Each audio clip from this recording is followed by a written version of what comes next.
2 मे 2026 केरळमध्ये एम-बी-बी-एसचं शिक्षण घेणारा एक विद्यार्थी आपल्या वडिलांना एक WhatsAppवर मेसेज पाठवतो आणि त्या मेसेजमध्ये एक फाईल अटॅच केलेली असते. आता त्या फाईलमध्ये त्या फाईलबद्दल असं लिहिलेलं असतं, की माझ्या एका मित्राने मला ही फाईल पाठवलेली आहे आणि हॉस्टेलमधल्या बाकीच्या मुलींपर्यंत तुम्ही ही फाईल पाठवून द्या. याच्यामध्ये ते 300 प्रश्न आहेत, जे उद्याच्या नीट परीक्षेमध्ये येणार आहेत. आता ते विद्यार्थ्याचे जे वडील असतात, त्यांना एवढं त्याच्यामध्ये विशेष काही वाटत नाही. गेस पेपर असेल असं त्यांना वाटतं. मग त्यांनी रात्री तर ते काही करत नाहीत. पण सकाळी उठल्यानंतर त्यांनी तो जो पेपर आहे, तो हॉस्टेलमधल्या सगळ्या मुलींना वाटून टाकला. दुसऱ्या दिवशी सकाळी मग त्याच्यानंतर ती परीक्षा वगैरे पुन्हा झाली. परीक्षा झाल्यानंतर त्याच्या वडिलांना सुद्धा थोडंसं सांगण्यात आलं, की हे पेपर बरोबर सारखाच होता. मग तो पेपर घेऊन जवळच्या एका कोचिंग इन्स्टिट्यूटच्या शिक्षकाला नेऊन दाखवतात. आणि तिथे जे सत्य समोर होतं, त्याच्यावर त्यांना विश्वास ठेवणं कठीण होऊन जातं. कारण बायोलॉजीतल्या 90 पैकी 90 प्रश्न सेम होते. केमिस्ट्रीचे 45 पैकी 45 प्रश्न सेम होते. म्हणजे एकूण 180 पैकी 135 प्रश्न जे होते ते जसेच्या तसे होते. आणि एवढा पेपर सेम होता, की इव्हन कॉमा, फुल स्टॉप ठीक आहे, ह्याच्यामध्ये सुद्धा चूक नव्हती. जशाच्या तसा तो पेपर त्याच्यामध्ये मॅच होत होता. हा कुठल्याही प्रकारचा गेस पेपर नव्हता मित्रांनो. तर हा भारताच्या इतिहासातला सगळ्यात मोठा पेपर लीक होता. आणि याच कारणामुळे देशाच्या इतिहासातली पहिल्यांदाच ठीक आहे, आपली जी नॅशनल टेस्टिंग एजन्सीची जी नीटची जी परीक्षा आहे, ती आता पहिल्यांदाच आपल्याला रद्द करावी लागली. मित्रांनो, हे प्रकरण आता नेमकं सुरू कुठून झालं याच्याबद्दल तर्कवितर्क मांडण्यात येतात. बरेच लोकं म्हणतायत नाशिकपासून हे प्रकरण लीक झालेलं आहे. नाशिक ते राजस्थानचा प्रवास आपल्याला याच्यामध्ये सुरुवातीला बघावा लागतो. हा जो पेपर अशा पद्धतीने बाहेर आला, तर हा कुठून आला? ठीक आहे. तर ह्या गुन्हेगारीच्या नेटवर्कचा मार्ग जर काढायचा म्हटलं, तर एका कुठल्या सामान्य विद्यार्थ्याने हा पेपर चोरला नव्हता. तर तपासादरम्यान असं समोर आलं, की महाराष्ट्रातील म्हणजे महाराष्ट्र राज्यातलं आपलं जे नाशिक शहर आहे, इथल्या एका अधिकृत म्हणजे जी प्रिंटिंग प्रेस असते, जिथे हे पेपर प्रिंट केले जातात, तिथून हा पेपर त्या ठिकाणी एका व्यक्तीने चोरला होता.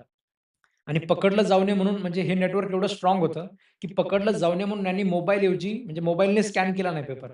तर हाय डेफिनिशन पोर्टेबल स्कॅनर जे असतात, ठीक आहे, त्याच्याद्वारे हा पेपर त्याच्यामध्ये स्कॅन करण्यात आला होता. ट्रान्सफर करण्यासाठी म्हणजे ट्रान्सफर केलेलं समजा तुम्ही WhatsAppवर पाठवला किंवा अजून कुठे पाठवला, तर हे लपलं पाहिजे म्हणजे आपलं नाव समोर यायला नाही नको. म्हणून त्यांनी एक ज्याला आपण म्हणूया एक शॅडो सर्व्हर सुद्धा त्या लोकांनी क्रिएट केला होता, जो बाकीच्या नेटवर्कवर कुठे आला नाही पाहिजे. म्हणजे इथपर्यंत ह्या लोकांची प्लॅनिंग होती.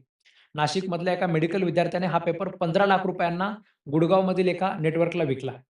तिथले म्हणजे जे मूळ 135 प्रश्न होते, ह्याच्यामध्ये बाकीचे काही प्रश्न मिसळण्यात आले आणि एक टोटल 410 प्रश्नांचा एक खोटा पेपर, गेस पेपर बनवण्यात आला. जेणेकरून याच्यामध्ये कुणाला संशय यायला नको.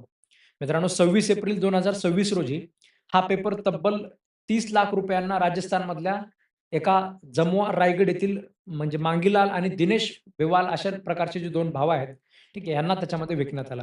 आता एक नेटवर्कला पेपर विकण्यात आला, जे सगळीकडे अशा पद्धतीने विकू शकतील.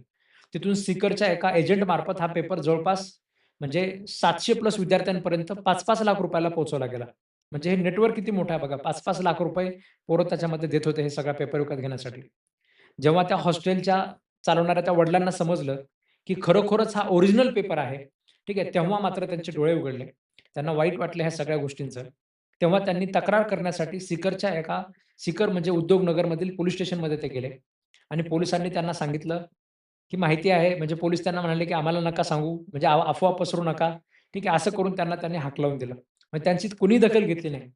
जेव्हा केंद्रीय गुप्तचर यंत्रणा म्हणजे याच्यामध्ये इन्व्हॉल्व झाली, त्याने राजस्थानच्या जे काही स्पेशल ऑपरेशन्स ग्रुप आहे म्हणजे एस-ओ-जी ज्याला म्हटलं जातं, त्यांच्याकडे याचा तपास वगैरे दिला. तेव्हा समजलं, की हा पेपर परीक्षेच्या 1 महिना आधीपासूनच बाजारामध्ये फिरत होता. म्हणजे तोपर्यंत ही यंत्रणा काही झोपली होती का? ठीक आहे. सर्वात धक्कादायक वळण म्हणजे आरोपीपैकी एक असलेल्या दिनेश बेवाल या 6 सत्ताधारी पक्षाचा जो आपला सत्ताधारी पक्ष आहे, ठीक आहे. याच्या युवा विंगचा तो त्याच्यामध्ये जिल्हा मंत्री आहे. ठीक आहे. राजस्थानचे शिक्षण मंत्री जे आहेत त्याच्यासोबत त्याचे फोटो आहेत. म्हणजे आता काय त्या शिक्षण मंत्र्याकडून आदेश घ्यावा हे कुठेतरी प्रश्न निर्माण होतो. म्हणजे शिक्षण मंत्र्यांचे संबंध कशा प्रकारच्या लोकांसोबत आहेत.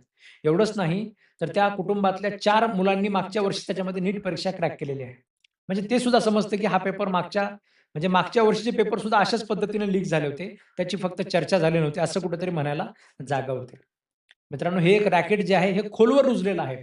म्हणजे आपली यंत्रणा किती निर्लज्ज आहे बघा. महाराष्ट्र पोलिसांना ज्यावेळेस ही बातमी मिळाली, तेव्हा ते म्हणतात, की नाशिकमधून पेपर लीक झालाच नाही. राजस्थान पोलीस म्हणतात, "आमचे राज्य आणि याचा काही म्हणजे आमचे राज्य याचा केंद्र नाही. आमच्या राज्यामध्ये ह्याचा अजिबात संबंध नाही." आणि एन-टी-एचे महासंचालक जे आहेत, ते तर म्हणतात, की पेपर लीकच झाला नाही. ठीक आहे. ती फक्त एक पी-डी-एफ होती. 180 पैकी 135 प्रश्न मॅच होऊन जर पेपर लीक झाला नाही, असं जर वाटत असेल, तर अशा वेळेस म्हणजे आपण विचार करण्याची गरज आहे. ठीक आहे. म्हणूनच आज लोकं म्हणायला लागलेत, की तुमची जी नॅशनल टेस्टिंग एजन्सी आहे, याला कुठेतरी बंद करून टाका. इथपर्यंत लोकं आज बोलायला लागले. मित्रांनो, हा केवळ फक्त एका परीक्षेचा घोटाळा नाहीये. तर हा आपल्या संपूर्ण शिक्षण व्यवस्थेच्या म्हणजे एक प्रकार शिक्षण व्यवस्थेला पोकळ बनवणारा त्याच्यामध्ये एक प्रकारचा एक म्हणजे घोटाळा आहे किंवा आपल्या शिक्षण व्यवस्थेचा एक प्रकारचा आरसा आहे, असं कुठेतरी आज मनाला जागा होते. विचार करा, त्या 22,00,000 विद्यार्थ्यांवर ज्या प्रकारचा अन्याय झाला, त्यांच्या कुटुंबावर आज काय त्याच्यामध्ये वेळ आलेली असेल. ते कोणत्या विचारात असतील? एका विद्यार्थ्याने म्हणजे वर्षभर त्याच्यामध्ये दिवस-रात्र अभ्यास केला. ठीक आहे. पालकांनी आपल्या रक्ताचं पाणी करून पोटाला चिमटा काढून म्हणजे एक-एक रुपया वाचवून, ठीक आहे, कोचिंग क्लासेसवाल्यांची लाखो रुपयांची फीस भरली. विद्यार्थ्यांनी आपली सोबत म्हणजे जी आपली सोशल लाईफ आहे, ती सगळी लाईफ सोडून दिली. म्हणजे कुठलं कुणाचं लग्न अटेंड केलं नाही, कुठला सणवार त्यांनी बघितला नाही, गावाचं तोंड बघितलं नाही. दिवाळीसारख्या सणावाराला सुद्धा त्याने गावाचं तोंड बघितलं नाही. सुखाची झोप सोडून दिली. ठीक आहे. मानसिक आरोग्याचा त्याच्यामध्ये त्या लोकांनी पोरांनी बळी दिला. हे सगळं कशासाठी केलं? तर एका प्रामाणिक स्वप्नासाठी केलं. पण दुसरीकडे मात्र दुसरी बाजू जर आपण बघितली तर काही गर्भश्रीमंत लोक काही लाखो रुपये त्याच्यामध्ये फेकून अख्खा सिस्टमला त्याच्यामध्ये बायपास करून डॉक्टरकीची सीट विकत घेत आहेत. हे अत्यंत भयानक आहे मित्रांनो. कारण आज जर जे पैशाच्या जोरावर अशा पद्धतीने पेपर खरेदी करून डॉक्टर बनतील, उद्या त्यांच्याच हातामध्ये देशातील जनतेचं आपलं सगळं आयुष्य असणार आहे. ठीक आहे. धक्कादायक बाब म्हणजे 2024 मध्ये सुद्धा अशाच प्रकारचा घोटाळा समोर आला होता. ठीक आहे. 60 पैकी त्याच्यामध्ये म्हणजे काही जवळपास 60 एक विद्यार्थी असे होते. ठीक आहे. 67 विद्यार्थी जवळपास असे होते. ह्या 67 विद्यार्थ्यांना पैकीच्या पैकी गुण मिळाले होते. ठीक आहे. कसे काय मिळू शकतात पैकीच्या पैकी गुण? ठीक आहे. म्हणजे आंदोलनं झाले, सी तपास झाला, पण तरीसुद्धा बदललं काहीच नाही. कारण त्याचे काही पुरावे सापडले नाही. ठीक आहे. छोटे मासे मात्र पकडले जातात.